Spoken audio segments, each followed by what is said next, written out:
A'udzu billahi minasyaitonir rajim. Bismillahirrahmanirrahim. Ya ayyuhalladzina amanu dukhulu fis-silmi kaffatan wa la tattabi'u khutuwatis syaitan innahu lakum aduwwum mubin. Wahai orang-orang yang beriman, masuklah engkau ke dalam Islam secara sempurna dan janganlah engkau ikuti langkah-langkah setan, karena sesungguhnya setan itu musuh yang nyata bagi kalian. Waqala idzan, Allah kemudian berfirman, bismillahirrahmanirrahim, innallaha wa malaikatahu yusalluna ala nabi ya ayyuhalladzina amanu sallu alaihi wa sallimu taslima.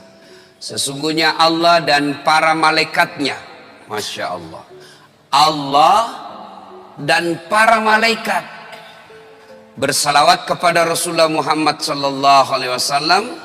Maka wahai orang-orang yang beriman, bersalawatlah kalian kepada Rasulullah dengan sebaik-baik salawat. Sallallahu ala Muhammad sallallahu alaihi wasallam. Sallallahu ala Muhammad sallallahu alaihi wasallam. Suatu ketika Rasulullah sallallahu alaihi wasallam selesai sholat subuh seperti ini.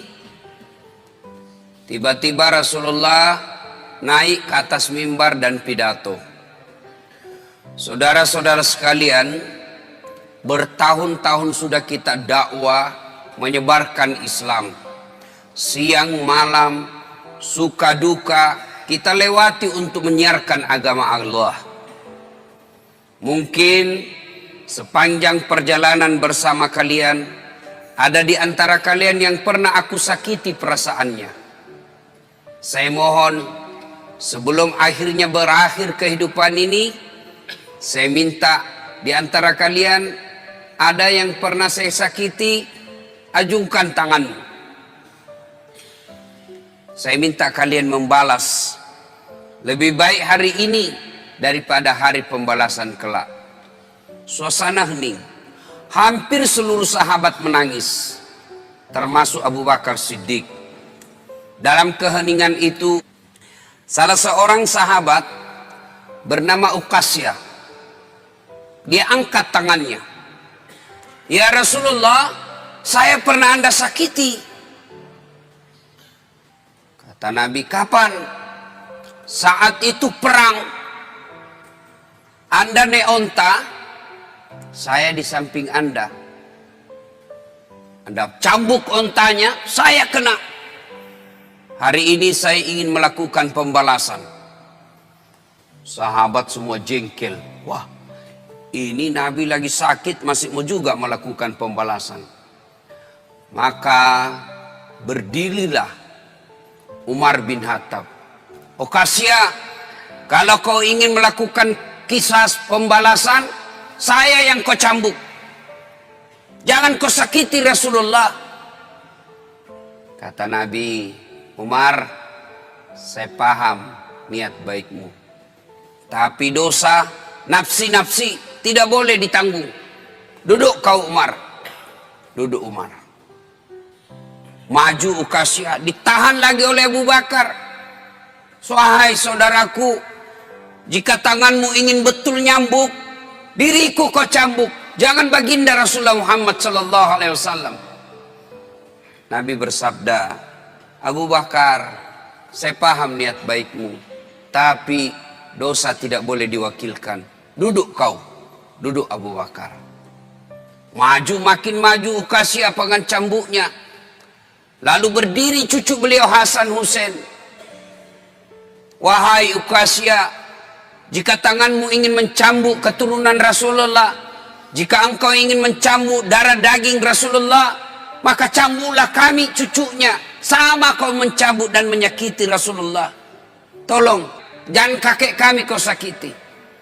Nabi meneteskan air mata dan berkata, cucuku, dosa tidak boleh diwakilkan untuk. Duduk engkau. Duduklah Hasan Husain. Semakin mendekat Ukasya, dia angkat cambuknya. Begitu dekat, dia buang cambuknya, lalu dia peluk Nabi. Sahabat semua heran, apa maksudmu? Tadi kau mau mencambuk Nabi, sekarang kau peluk sambil menangis. Dengar jawaban Ukasya. Dia lalu berkata, ya Rasulullah, maafkan saya. Saya tahu sebentar lagi Anda meninggalkan kami. Ingin rasanya tubuhku yang hina ini memeluk badan Rasulullah sebelum kita berpisah. Kalaupun kelak nanti kita berpisah, di akhirat tentu kita berbeda tempat. Ya Rasulullah, rindu rasanya kulit saya ini menyentuh Rasulullah. Lalu Rasulullah bersabda, saudara-saudara sekalian, jika engkau ingin melihat sahabatku di akhirat kelak, lihatlah ini karena cintanya kepada Rasulullah Muhammad sallallahu alaihi wasallam. Tepat hari Senin 12 Rabiul Awal tahun ke-11 Hijriah, bersamaan dengan hari lahirnya Rasulullah, hari Senin tanggal 12 Rabiul Awal tahun ke-11 Hijriah, Allah perintahkan kepada malaikat Jibril, Jibril, kau turun jemput kekasihku Muhammad, cabut nyawanya. Dengan catatan, tanya dulu. Jika dia sudah mau, lakukan tugasmu. Tapi jika belum mau, tunda tugasmu sampai dia mau. Panggil 3 malaikat menyertaimu. Mikail, Israel, Israfil. Turunlah malaikat. Di langit ke-7 mereka masih berempat. Langit ke-6 mereka masih berempat. Sampai di langit pertama malaikat Jibril berkata, wahai malaikat pencabut nyawa, kau sajalah yang turun ke dunia. Saya tidak tega menemanimu dan melihat engkau mencabut rohnya Muhammad sallallahu alaihi wasallam. Lalu malaikat pencabut nyawa berkata, Jibril, kenapa kau tidak turun menyertai kami? Bukankah selama ini engkau yang menyertai Rasulullah? Bukankah selama ini engkau yang menemui Rasulullah? Kami tidak pernah menemui Rasulullah. Turunlah bersama kami. Jibril berkata, maafkan saya tidak betul-betul tidak mampu melihat engkau mencabut rohnya Rasulullah. Turunlah 4 malaikat ini. Lalu malaikat mengetuk pintu Rasulullah, ketuk rumah Rasulullah. Assalamualaikum warahmatullahi wabarakatuh ya Rasulullah. Nabi dalam rumah menjawabnya, waalaikumsalam warahmatullahi wabarakatuh. Fatimah membuka pintu, ternyata tidak ada orang di depan pintu. Rasulullah lalu bersabda, sudah ada di samping saya. Malaikat pencabut nyawa berkata, ya Muhammad, hari ini aku diperintah Allah untuk mencabut ruhmu. Menurutmu bagaimana? Kira-kira kalau Bapak ditanya seperti itu, apa jawaban Bapak? Kalau saya ada saat hari ini Allah perintah untuk mencabut rohmu, maka saya akan menjawab, tunggu dulu, istri saya baru 1. Rasulullah menjawabnya, wahai malaikat, 24 nabi dan rasul senior saya, 24 nabi dan rasul pendahulu saya, setelah mereka melaksanakan tugas, mereka pun menghadap kepada Allah. Hari ini saya siap menghadap, tapi saya lihat ini ada keanehan. Apa ya Rasulullah? Mana malaikat Jibril? Kok tidak ada di antara kalian? Mana sahabat saya? Mana Jibril? Malaikat pencabut nyawa berkata, Jibril menunggu di atas langit. Dia tidak datang untuk menyertai kami. Lalu Nabi perintahkan, kau panggil dulu. Ada perkara yang penting yang ingin saya tanyakan kepada Jibril. Setelah itu saya siap menghadap kepada Allah. Naiklah malaikat pencabut nyawa dan berkata kepada Jibril, ya Jibril, engkau dicari sahabatmu. Turunlah engkau menyertai kami. Turun malaikat Jibril. Lalu ketemu dengan Nabi. Nabi bertanya kepada Jibril, ya Jibril, kalau hari ini aku harus menghadap kepada Allah, tolong berikan saya berita gembira. tolong perdengarkan saya kalimat yang nikmat di telinga saya. Lalu Jibril bersabda, ya Muhammad, saya dapat berita gembira dari Allah. Seluruh malaikat yang pernah Allah ciptakan antri untuk menyambut rohmu ya Muhammad. Apalagi ya Jibril, ya Muhammad, seluruh Nabi 24 haram masuk surga sebelum engkau lebih dulu. Meskipun engkau Nabi paling terakhir, tapi Allah memberikan garansi dan jaminan. Haram seluruh Nabi dan Rasul masuk ke dalam surga sebelum engkau lebih dulu ya Muhammad. Nabi mengucapkan Alhamdulillah.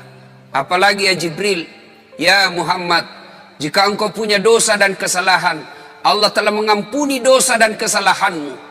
Nabi bersabda, Alhamdulillah.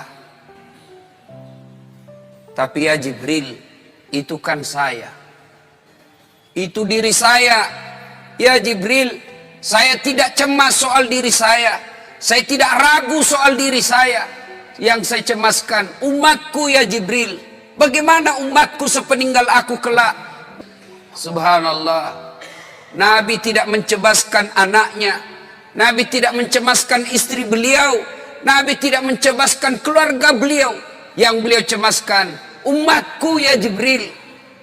Jibril lalu berkata, baiklah kalau begitu ya Muhammad, nantikan saya. Jibril lalu menghadap kepada Allah. Selang beberapa saat muncul kembali dan berkata, ya Muhammad, aku telah mendapat berita gembira dari Allah. Meskipun engkau sudah tidak di tengah-tengah mereka, meskipun engkau sudah tidak berada di tengah umatmu, selama umatmu berpegang kepada Quran dan Sunnah, mereka akan selamat dunia sampai di akhirat. Mendengar ini Rasulullah lalu tersenyum dan berkata, Alhamdulillah, segala puji bagi Allah. Malaikat pencabut nyawa, silahkan laksanakan tugasmu. Jibril mundur, majulah malaikat pencabut nyawa melaksanakan tugas dan berkata, kalau bahasa kita, ya Muhammad, maafkan saya, maafkan saya. Saya tidak mampu melakukan ini, tapi ini perintah dari Allah. Lalu Nabi bersabda, laksanakan tugasmu. Saya pun siap melakukannya. Mundur malaikat Jibril, majulah malaikat pencabut nyawa, melaksanakan tugasnya. Keluar rohnya Rasulullah, perlahan-perlahan meninggalkan telapak kaki Rasulullah. Telapak kaki Rasulullah menggigil, naik ke atas betis Rasulullah, naik ke paha Rasulullah, sampai ke perut. Bercucuran keringat Rasulullah, keluar keringat Rasulullah di wajah Rasulullah. Malaikat Jibril lalu berpaling. Nabi lalu bersabda, wahai malaikat Jibril, kenapa engkau palingkan mukamu? Apakah engkau jijik melihatku? Apakah kau jijik melihat wajah saya? Jibril bersabda, ya Muhammad, ketahuilah demi Allah yang menguasai segala-galanya, tidak aku jijik melihat mukamu ya Muhammad. Aku tidak tega melihat engkau menghadapi sakaratil maut. Aku tidak mampu melihat engkau menghadapi sakaratil maut. Nabi lalu bersabda, ya Jibril, ketahuilah, andai saja Allah tidak cinta kepadaku, andai saja Allah tidak sayang kepadaku, betapa sakitnya sakaratil maut ini. Tapi aku mohon kepada Allah, ya Allah, jangan engkau timpahkan sakitnya sakaratil maut ini kepada umatku. Bebankan seluruh penyakit sakaratil maut ini, bebankan seluruh sakitnya sakaratil maut ini hanya kepada aku. Jangan engkau berikan umatku ya Allah. Begitulah cintanya Rasulullah kepada kita. Perlahan-lahan sampai ke tenggorokan. Sampai ke tenggorokan ruh Rasulullah. Habis menggigil seluruh badan Rasulullah. Ditinggal ruhnya.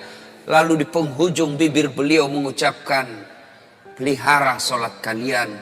Pelihara solat kalian. Pelihara solat kalian.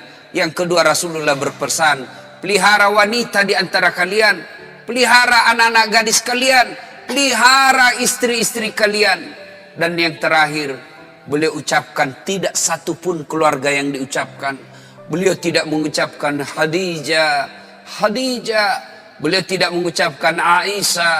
Beliau tidak mengucapkan Hasan, Husain. Siapa yang diucapkan? Ummati, ummati, ummati. berangkat Rasulullah. Hebohlah Mekah, berduka seluruh Mekah. Abu Bakar menggigil, sahabat yang lain meneteskan air mata. Satu sahabat yang tidak mau menerima kenyataan, Umar bin Khattab. Ketika disampaikan orang-orang, Rasulullah telah meninggalkan kita, Rasulullah telah menghadap kepada Allah, heboh satu Mekah. Umar bin Khattab marah, dia cambuk, dia tarik pedangnya dan berkata, siapa yang mengatakan Muhammad wafat, maka aku tebas batang lehernya. Umar tidak bisa, Umar tidak mampu menerima kenyataan Rasulullah berpisah dengannya.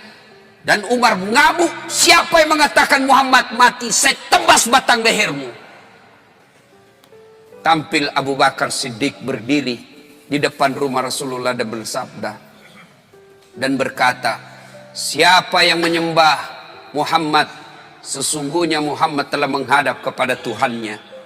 Tapi siapa yang menyembah Allah, Allah tidak akan mati, Allah akan abadi selama-lamanya. Mendengar ini lunglai seluruh badan Umar, jatuh sempoyongan tidak mampu berdiri. Begitu menyadari Rasulullah telah meninggalkannya. Begitulah para sahabat mencintai Rasulullah. Bagaimana cinta kita kepada Rasulullah? Kita lebih cinta kepada mobil daripada cinta kepada Rasulullah. Kita lebih cinta kepada harta daripada cinta kepada Rasulullah. Padahal Rasulullah bukan cuma di dunia beliau cinta kepada kita, sampai di akhirat beliau mencintai kita. Dijelaskan dalam riwayat, ketika hari kebangkitan kelak, hari kiamat telah berlalu, seluruh makhluk binasa. Allah perintahkan kepada malaikat Jibril, ya Jibril, kau bangkitkan seluruh manusia. Kau cari makam Muhammad, kekasihku Muhammad. Kau bangkitkan Muhammad. Lalu malaikat Jibril berdoa kepada Allah, ya Allah berikan saya tanda untuk menemukan makam Rasulullah. Bayangkan habis kiamat, porak-poranda dunia, berantakan dunia, lalu disuruh mencari. Jibril disuruh mencari makam Rasulullah. Dengan izin Allah, makam Rasulullah mengeluarkan asap. Lalu jasad Rasulullah bangkit. Seperti kalau Bapak lihat sirkus, naik jasad Rasulullah terangkat, ya kurang-kurang seperti ini. Naik badan Rasulullah, lalu Rasulullah badannya demi Allah diriwayatkan tidak rusak, tidak dimakan ulat, tidak dihancurkan tanah, seperti badan Rasulullah ketika hidup. Bangkit Rasulullah, seolah baru bangun dari tidurnya. Dia gosok mata Rasulullah. Begitu terbuka mata Rasulullah, seolah bangun dari tidur. Begitu dia buka, nampak ada Jibril di depannya. Lalu Rasulullah berkata kepada Jibril, ya Jibril, hari apa ini? Jibril menjawab, ya Muhammad, inilah hari kebangkitan seperti yang Allah janjikan kepada kalian. Kira-kira saat itu siapa yang dicari Rasulullah? Apakah beliau mencari bapaknya yang tidak pernah dilihat sama sekali? Apakah beliau mencari ibunya yang hanya 2 tahun 4 hari bersamanya? Apakah beliau mencari cucu kesayangan beliau Hasan Hussein? Tidak. Tidak satu pun keluarga beliau yang dia cari. Pada saat itu Rasulullah bersabda, ya Jibril, kalau ini hari kebangkitan, aina ummati? Mana umatku? Mana umatku Jibril? Kita yang dicarinya. Begitu cintanya Rasulullah kepada kita. Rasanya tidak ada satupun pemimpin di dunia ini yang mencintai umatnya seperti cintanya Rasulullah Sallallahu Alaihi Wasallam kepada kita. Mari kita lihat cinta kita kepada Nabi. Salawat aja kita malas. Sallallahu ala Muhammad, sallallahu alaihi wasallam, sallallahu ala Muhammad, sallallahu alaihi wasallam. Ya Nabi, salam alaik. Ya Rasul, salam alaik. Ya Habib, salam alaik. Ibu bapak, saudara-saudara sekalian yang saya hormati, Bagaimana wujud kecintaan kita kepada Rasulullah? Apabila kita cinta kepada Rasulullah, pelihara anak-anak kita. Apa hubungannya Ustaz? Cinta kepada Rasul dengan cinta kepada anak? Tidakkah kalau kita cinta kepada Rasulullah, ajaran-ajaran Rasulullah, petua-petua Rasulullah, pesan-pesan Rasulullah, titah-titah Rasulullah harus kita pelihara dan kita amalkan selama-lamanya. Bagaimana pesan-pesan Rasulullah, bagaimana perintah-perintah Rasulullah akan abadi dan selama-selamanya apabila kita tidak pelihara generasi muda. Bapak-bapak yang sudah usia-usia lanjut, ini usia-usia yang insya Allah akan selamat. Tapi bagaimana Islam ke depan? Bagaimana Islam 10 tahun yang akan datang, 20 tahun yang akan datang, 30 tahun yang akan datang, berada di anak-anak kita semua. Maknanya, kalau anak kita tidak pelihara dengan baik, maka lambat laun Islam akan pudar di dunia. Belajar dari Spanyol. Dulu Spanyol berjaya Islam di sana. Kerajaan Islam berjaya di Spanyol. Tapi apa yang terjadi sekarang? Hilang Islam di sana. Indonesia sekarang ini bisa dikata 80% Muslim, 80% kita orang Islam di Indonesia. Tapi tidak ada jaminan Islam akan abadi di Indonesia. Memang Al-Quran telah menjamin dunia ini tidak akan hilang Islam. Di dunia ini tidak akan Islam, tidak ada punah Islam di dunia ini. Tapi tidak ada jaminan dalam Quran dan hadis tidak akan punah Islam di Indonesia. Bila kita tidak memelihara anak-anak kita, kita tidak wariskan Islam kepada anak-anak kita, maka bisa jadi Islam akan menjadi kenangan di bumi Republik Indonesia. Coba lihat sekarang anak-anak kita, Pak. Siapa yang dijadikan idola? Lee Min Ho. Siapa yang dijadikan idola? Artis-artis yang tidak jelas agamanya. Coba lihat acara Ciri TV kalau ada artis yang menyanyi. Lihat anak-anak usia SMP SMA kita. Rasanya mau kesurupan lihat artis. Mungkin kasar kalau saya katakan, kalau dia lihat artis cewek-cewek bilang cium saya, peluk saya, tiduri saya. Yang diidolakan, ya coba, yang datang pengajian ini orang-orang tua kan, usia-usia sakaratil maut. Mana anak-anak kita, Pak? Jangan sampai kita sudah asik pengajian, anak kita tinggalkan di rumah. Sertakan anak-anak kita dalam tablik. Kenapa ketika ulang tahun kita mampu bawa anak kita ke Jakarta, kita mampu bawa ke mall, kita bawa mampu. Tapi ketika taklim seperti ini, kita tidak mampu membawa anak-anak kita. Nah, coba kita lihat, nih, fakta. Suatu ketika, saya senang Pak, bagi-bagi medsos saya ke anak-anak remaja. Supaya apa? Mereka ada tempat berdiskusi agama. Suatu ketika ada anak-anak curhat ke saya, usia 15 tahun. Ustadz, pacar saya hamil. 15 tahun, kelas 3 SMP. Saya bilang, pertemukan saya bapakmu. Kalau tidak bisa ketemu, kasih saya nomor teleponnya. Saya telepon. Saya sampaikan ke bapak orang tuanya, nikahkan. Jangan lagi ada pikiran kau gugurkan itu kandungannya anaknya, pacarnya. Saya cerita-cerita, lalu saya tanya, sudah berapa perempuan kau kasih begitu? Apa dia jawab? Sudah 5 Ustaz, tapi baru 1 ini yang hamil. Kelas 3 SMP. Saya tanya, bagaimana caranya? Tidak mungkin kau bisa masuk hotel. Kamu kan kelihatan muka anak-anak. Apa jawabannya? Memang tidak di hotel Ustaz. Terus di mana? Di rumahnya itu perempuan Ustaz. Makin bingung saya. Gimana ceritanya kok bisa masuk di rumah perempuan? Apa jawabannya? Saya tahu jam-jam berapa tidak ada orang tuanya di rumahnya.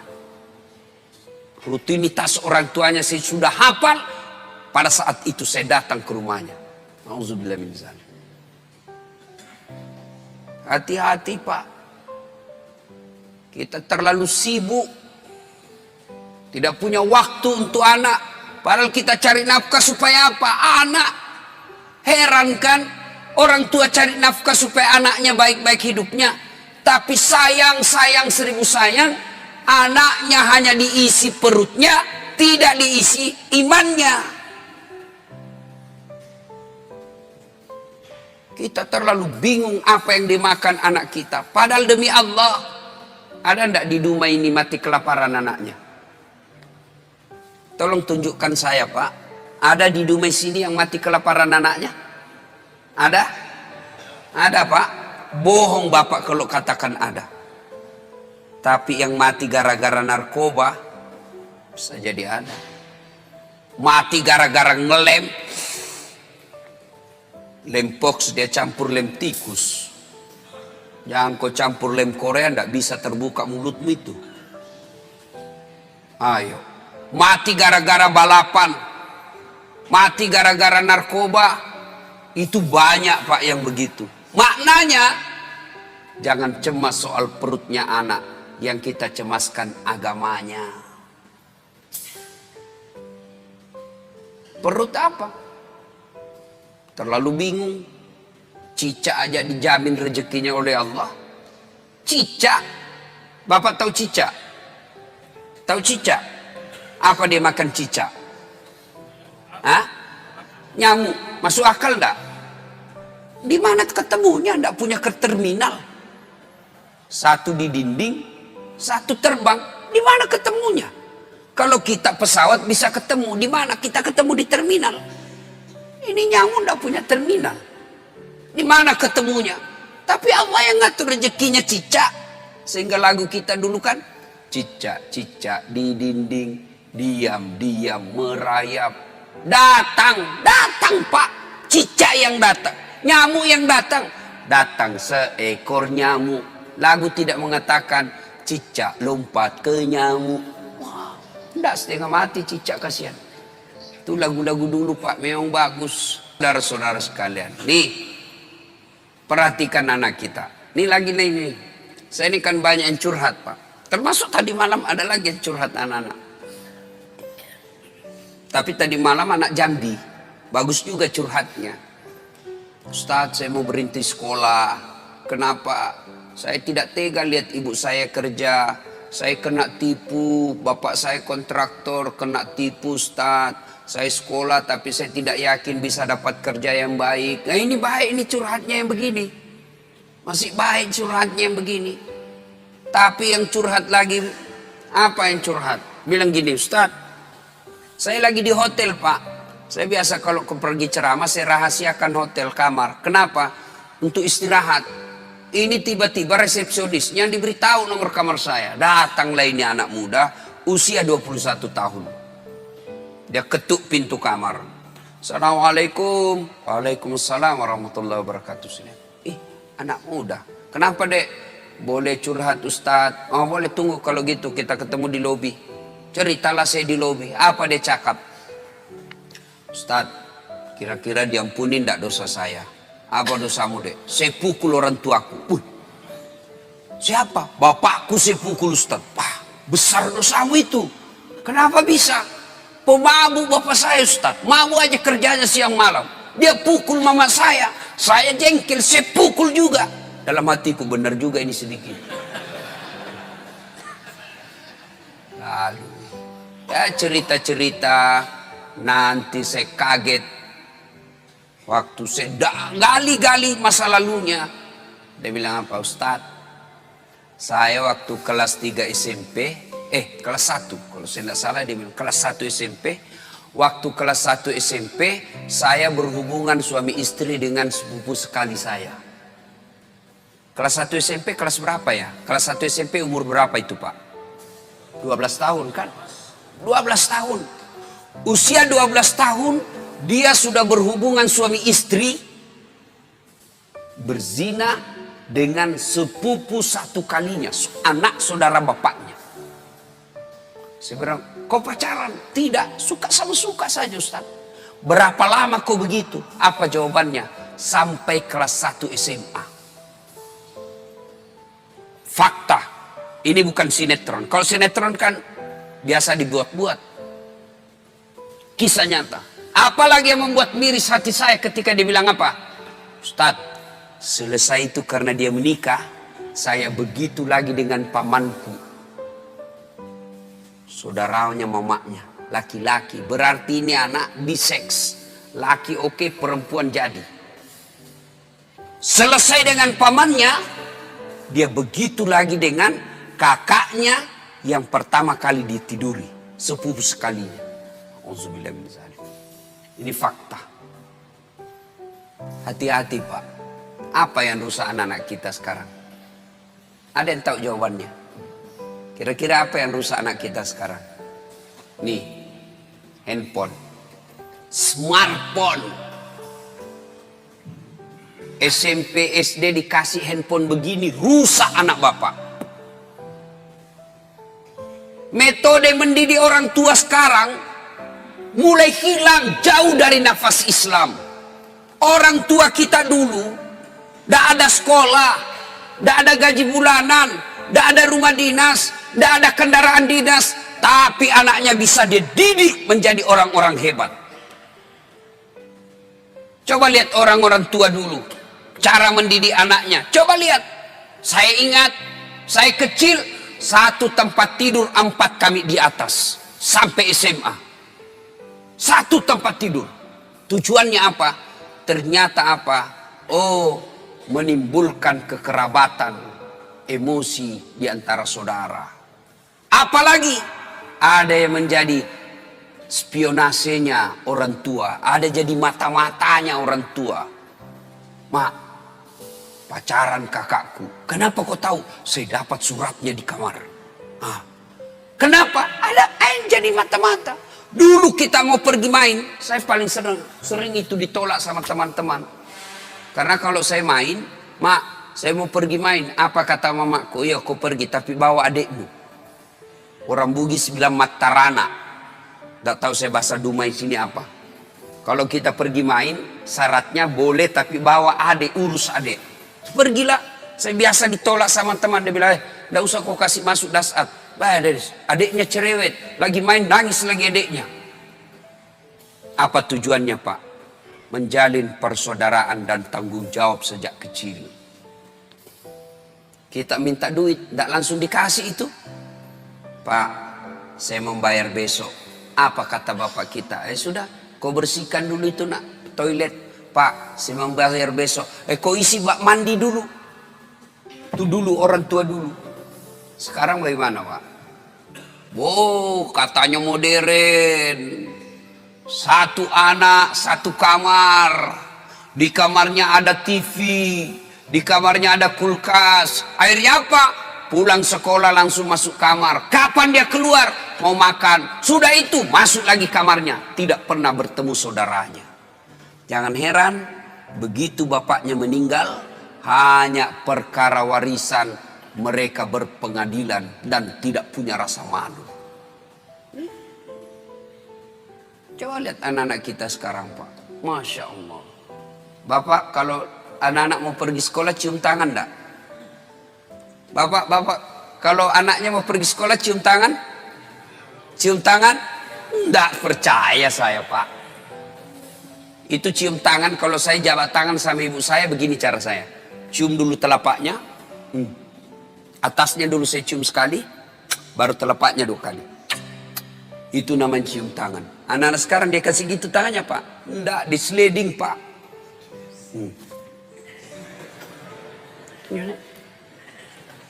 Begini saja caranya.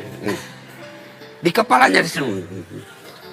Sekali tangannya cowoknya tabek Kak. Beleng-beleng. Hormat betul sama cowoknya, sama mamanya kurang ajar. Kalau mamanya yang telepon, nah jemput dulu ibu, bapakmu tidak bisa jemput, bapak masih sibuk di kantor. Apa jawabannya anak laki-laki? Capek mak, baru pulang kuliah. Memang enak kuliah mak, mama tidak pernah rasakan kuliah sih. Capek, saya tidak bisa. Giliran ceweknya yang nelpon, Kak, jemput dong. Tunggu dek, 10 menit saya datang. Anak-anak kita. Coba. Siapa yang salah? Apa sepenuhnya salah anak? Tidak, 90% salah orang tua. Bapak mau tahu enggak masa depannya dikubur nanti? Mau tahu masa depan dikubur? Lihat anak-anak kita sekarang, Pak. Kalau sudah dekat subuh, bunyi gerendel pintu. Siapa itu? Ternyata anak kita pergi ke masjid. Masya Allah, bapak sudah kaya itu. Jam 5:30, anak-anak sudah pada pulang. Buru-buru mandi, kenapa? Mau datang berjamaah ke masjid. Bapak sudah kaya meskipun bukan anggota DPR. Berapa banyak orang tua saya lihat, pejabat publik, kepala dinas, pejabat berteras, dicium tangannya sama pegawainya di kantor, dimuliakan. Mau naik mobil dibukakan pintu mobilnya, tapi sampai di rumahnya dilempar sama anaknya yang masih SMP. Orang tua paling miskin itu. Suatu ketika Nabi menuju ke satu tempat. Dalam perjalanan menuju ke tempat tersebut, Nabi melewati pemakaman. Nabi melewati pemakaman, lalu Nabi bersabda, saudara-saudara sekalian, langkahkan kakimu dengan cepat. Sahabat melangkahkan kaki dengan cepat sampai di tujuan. Balik lagi Nabi melewati rute yang sama. Sahabat ketika lewat di pemakaman, langkahkan kakinya dengan cepat. Nabi bersabda, tidak usah cepat-cepat, tidak usah buru-buru, tenang saja. Sahabat bertanya, ya Rasulullah, tadi waktu pergi kami disuruh buru-buru, kan pulang tidak lagi. Ada apa ya Rasul? Nabi menjelaskan, begini, andai saja kau diberi telinga seperti pendengaranku, kau akan tahu betapa disiksanya tadi ini orang dikubur. Waktu pergi disiksa, saya tidak tahan, tidak betah, tidak tega mendengar dia diazab. Maka saya buru-buru supaya saya tidak dengar lagi dia disiksa. Tidak tahan saya dengar dia disiksa. Balik, tidak lagi. Kenapa ya Rasul? Saya mendapat berita dari Jibril. Allah perintahkan kepada malaikat penyiksa di kubur, wahai malaikat, siksaanmu, hentikan siksaanmu. Tidak mungkin kusiksa itu orang tua di kubur sementara anaknya di dunia lagi belajar mengaji membaca. Bismillahirrahmanirrahim. Baru bismillah dengan nama Allah pengasih penyayang, baru itu dia baca, Allah perintahkan hentikan siksaanmu. Maka bapak-bapak, kekayaan kita sesungguhnya yang bisa membantu kita dikubur bukan rumah, bukan mobil, bukan tabungan, bukan kebun sawit, tapi yang bisa menolong bapak ketika sudah di alam kubur adalah anak.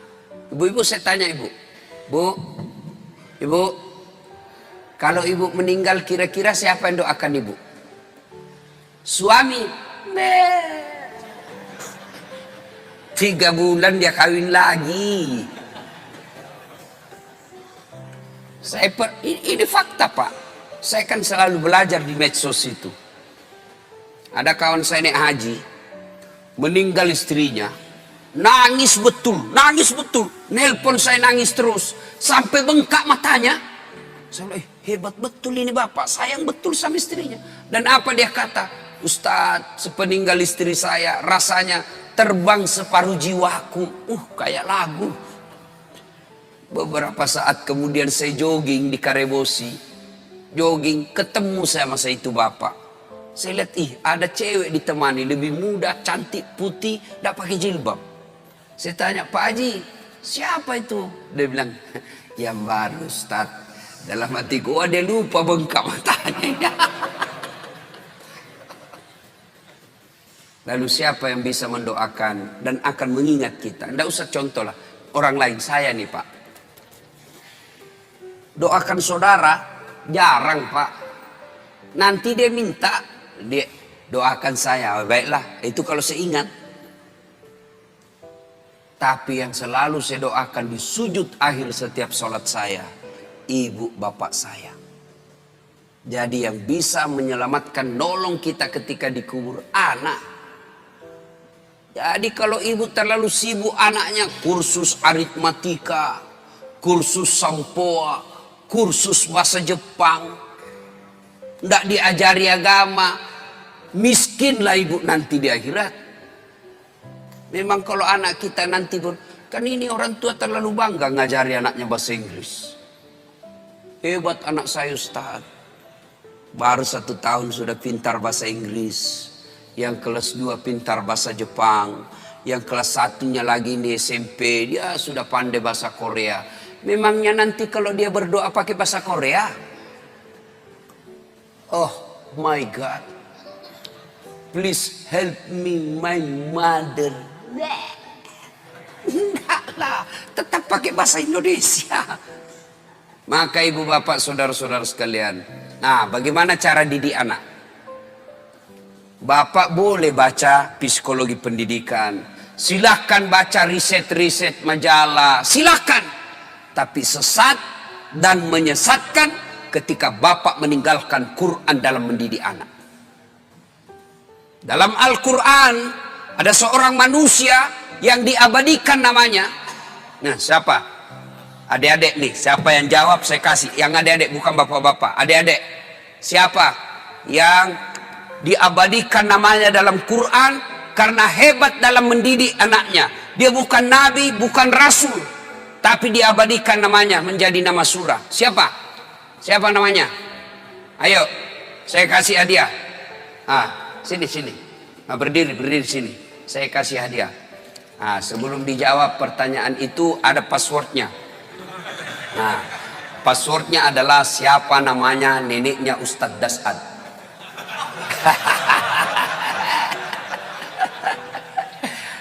Dek ya, lain kali jawab saja sembarang, belum tentu mereka juga tahu ini nenek saya. Itu namanya kritis. Ya, ayo siapa namanya orang tua yang hebat mendidik anaknya lalu diabadikan menjadi nama surah? Siapa namanya, Dek? Dika.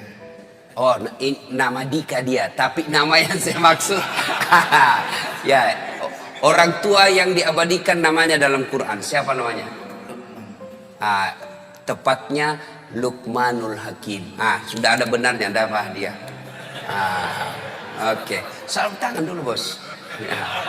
Beda itu rasanya uang ustadz dengan uang Kapolres. Bapak saudara-saudara sekalian, namanya Luqmanul Hakim. Diabadikan menjadi nama surah karena hebat dalam mendidik anaknya. Nah, maka karena waktu terbatas, bapak kalau mau ibu bapak mau mendidik anak, buka Quran surah Luqman mulai dari ayat 13. Allah ajarkan menurut Luqmanul Hakim, ya bunayya, wahai anakku, la tusrik billah, jangan kau serikatkan Allah. Artinya yang pertama diajarkan kepada anak akidah. Anak-anak kita kecil-kecil, 7 bulan, 9 bulan, 1 tahun, mereka anak-anak kecil kan senang lagu, maka perkenalkan lagu-lagu Islam, perkenalkan akidah, tauhid melalui lagu. Ada waktu saya kecil kan lagunya begini. Topi saya bundar, bundar topi saya. Kalau ibu-ibu dulu kalau dia didik anaknya, lagunya dia perkenalkan sejarah Nabi melalui apa? Lagu. Pada zaman dahulu kala, pada zaman jahiliyah. Saya tanya ibuku lagi nyanyi, kenapa zaman jahiliyah, mak? Dia jawab, lahirlah seorang rasul yang terakhir dan mulia. Saya tanya, siapa nama nabi terakhir, mak? Dia jawab lagi, Nabi Muhammad namanya. Siapa nama ibunya, mak? Siti Aminah ibunya. Bapaknya siapa? Abdullah nama ayahnya. Di mana tinggal? Di Dumai atau Pekanbaru?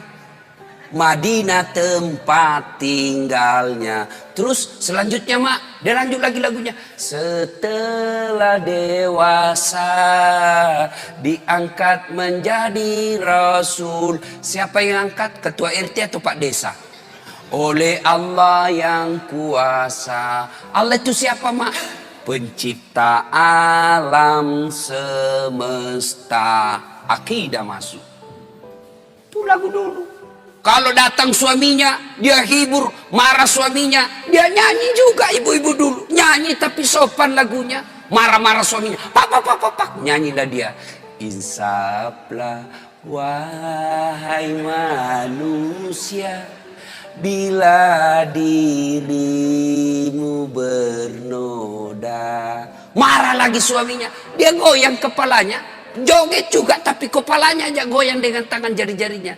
Dialah pengasih dan penyayang kepada semua insan. Itu lagu-lagu zaman dulu. Ibu-ibu enggak ada majelis taklimnya tuh, enggak ada baju seragamnya. Dulu. Sekarang ibu-ibu apa lagunya? Yo ayo, yo ayo, yo ayo. Ayo apa? Ayo poligami.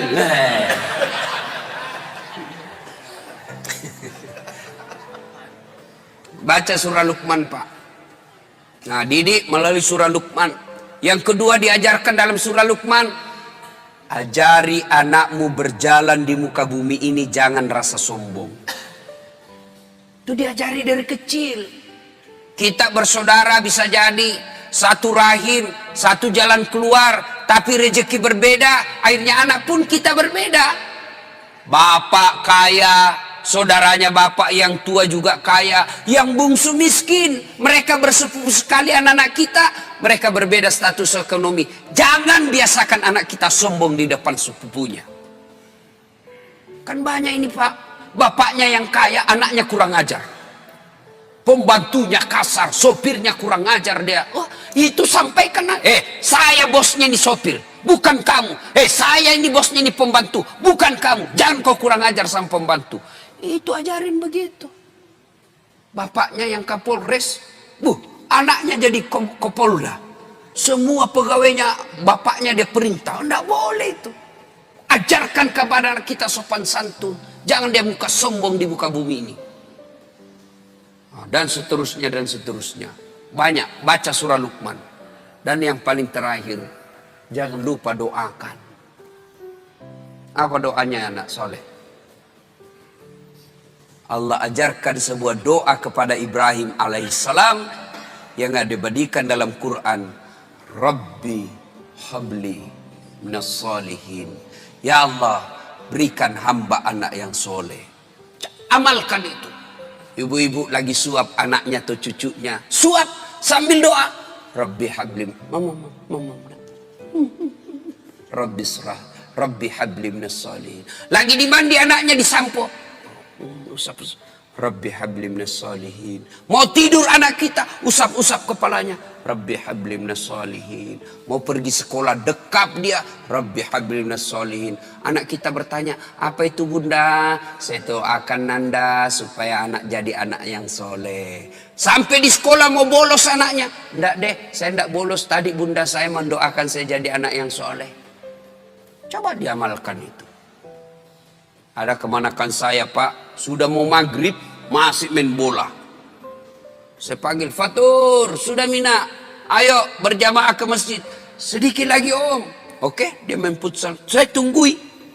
Azan maghrib masih main bola. Terpaksa Ustadz Dasat masuk lapangan.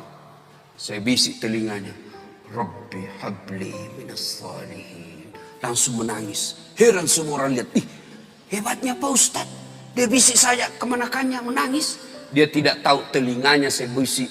Tanganku dibawa menjepit.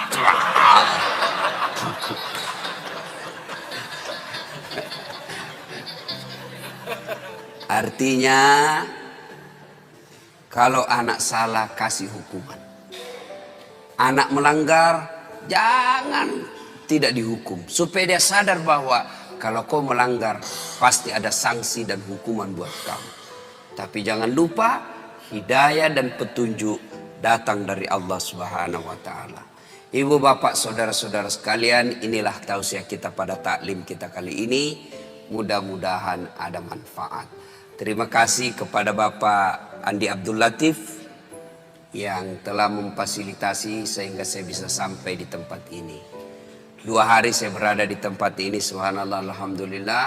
Senang sekali bisa bersilaturahmi Dan itulah nikmatnya persaudaraan dalam Islam. Insya Allah sebentar nanti balik ke Jakarta, lalu ke Timika. Lanjut lagi ke Timika, dari Timika ke Bombana, dari Bombana ke Pontianak, dari Pontianak ke Bima, dan seterusnya. Tanggal 21 saya ulang tahun. Saya pikir saya istirahat di situ, ternyata ada lagi sepupu teman minta, Ustadz minta lah, ya sudahlah tambah acara. Lanjut lagi, saya pikir tanggal 25 hari Natal saya libur, ternyata ada lagi maulid. Tak apa-apa, mereka merayakan Natal, kita juga melaksanakan maulid. Jadi ibu bapak saudara-saudara sekalian, mohon doa supaya kita tetap istiqamah dalam dakwah. Sebelum saya akhiri, saya mau cerita. Cerita terakhir. Ada orang imam penghafal Quran, anak-anak santri, ya anak remaja dikirim ke pesantren. Hafal Quran. Pulang Ramadan, satu kampung mau mendengar hafalannya. Nah, kata Pak Imam, kaulah jadi imam. Kami mau dengar hafalanmu. Jadilah imam. Dia baca surah yang panjang, yang hanya dia menghafalnya. Al-Fatihah lancar. Begitu dia baca surah itu, yang panjang itu yang hanya dia ngapal, tiba-tiba ada cicak jatuh. Cicak jatuh, kena telinganya, kaget. Begitu dia kaget, stres. Orang stres hilang hafalan, Pak. Dia lupa apa sambungannya ini. Dia ingat-ingat, tak bisa dia ingat. Dia lupa betul. Dia tunggu dari bantuan dari belakang. Tidak ada yang bisa bantu. Masjid hening. Hening masjid. Tiba-tiba ini imam berteriak, tolong bantu di belakang. Dia bilang di belakang, saya juga tidak tahu. Tiba-tiba berteriak anak muda satu di belakang sekali. Dia bilang, kalau begitu ya sudah, Allahu Akbar. Kisah berikutnya. Ini fakta, saya ngalami. Waktu saya masih kecil, berjamaah asar. Ketika sujud, lama sekali imam sujud. Kenapa imam lama sekali ini? Teman saya penasaran. Sudah hampir 2 menit masih sujud juga. Akhirnya teman saya dia angkat kepalanya. Langsung teriak, wih, hilang imam. Wah, ternyata imam keluar dari samping. Kacau masjid. Bubar. Selesai saya tanya Pak Imam, Pak Imam, kenapa tinggalkan masjid? Jamaah. Dia bilang, saya kentut nak. Saya bilang, Pak Imam, lain kali kalau kentut kasih bangkit jamaah, angkat kepala supaya kami lihat. Dia bilang apa? Saya sengaja nak, saya malu kau lihat. Saya sengaja tidak bangkitkan kau, saya malu saya kau lihat. Kacau masjid. Apalagi saya berjamaah waktu itu KKN. Saya belum jadi ustadz. Ada kawan saya pakai gamis, pakai songkok. Saya cuma pakai baju biasa. Saya pikir, oh ini pasti anak pesantren. Jadi imam baca Al-Fatihah lancar. Begitu dia baca Al-Kafirun, saya sudah mulai bilang, nah berani betul ini dia baca Al-Kafirun. Dia baca, wala antum abiduna ma'abud, wala ana abidum ma'abattum, wala antum abiduna ma'abud, wala ana abidum ma'abattum, wala antum. Ini teman saya anak fakultas sastra, dia teriak, woi kenapa itu tak putar-putar tidak mau sampai? Langsung dia bilang ini juga kupikir. Kacau sholat. Ya? Kalau imam salah, berantakan satu masjid. Dalam fikih berjamaah, siapa saja boleh jadi makmum. Orang gila sampai orang waras boleh jadi makmum. Orang dewasa sampai belum balik boleh jadi makmum. Tentara, polisi boleh jadi makmum. Tapi jadi imam tidak boleh orang sembarang. Harus ketat syaratnya. Kenapa? Karena kalau imam bermasalah, batal kita punya jamaah. 2019 Indonesia milih imam. Hati-hati. Jangan milih imam karena kita satu kampung. Jangan milih imam karena satu partai. Jangan milih imam karena kita dapat proyek. Tapi pilihlah imam yang betul-betul mampu menyelamatkan negara Republik Indonesia dan melindungi umat Islam di tanah air kita. Demikian, semoga ada manfaat.